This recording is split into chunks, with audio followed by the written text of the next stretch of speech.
Le prince Harry s'est rendu à la Haute Cour de Londres, le 6 juin 2023, pour témoigner contre un tabloïd.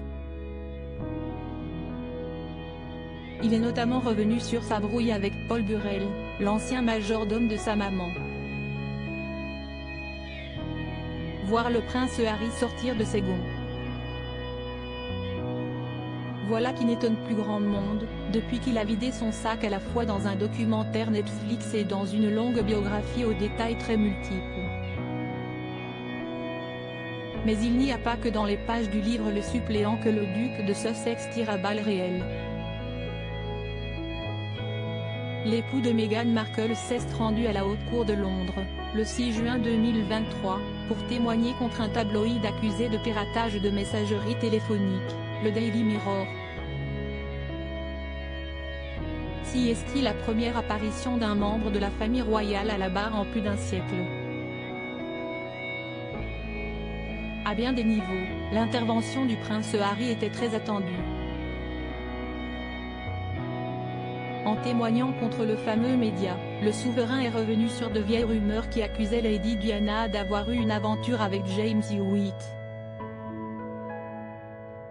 qui serait le père biologique de Harry. Ce bruit de couloir lui aurait fait craindre d'être évincé de la famille royale, ce qu'il a fini par faire lui-même.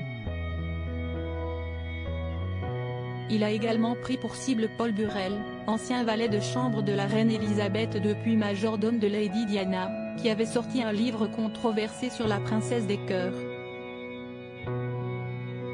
La manière dont il a vendu certaines choses qui appartenaient à notre mère, et toutes ces interviews qu'il a accordées à son propos.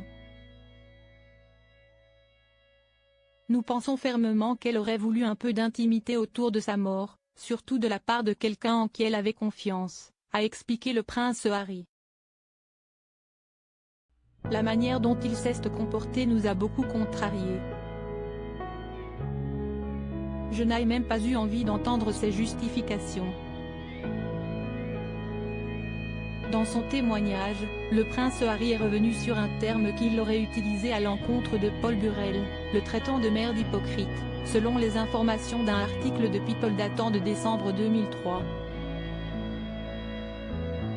Je l'ai dit, comme cela a été répété, a-t-il confirmé.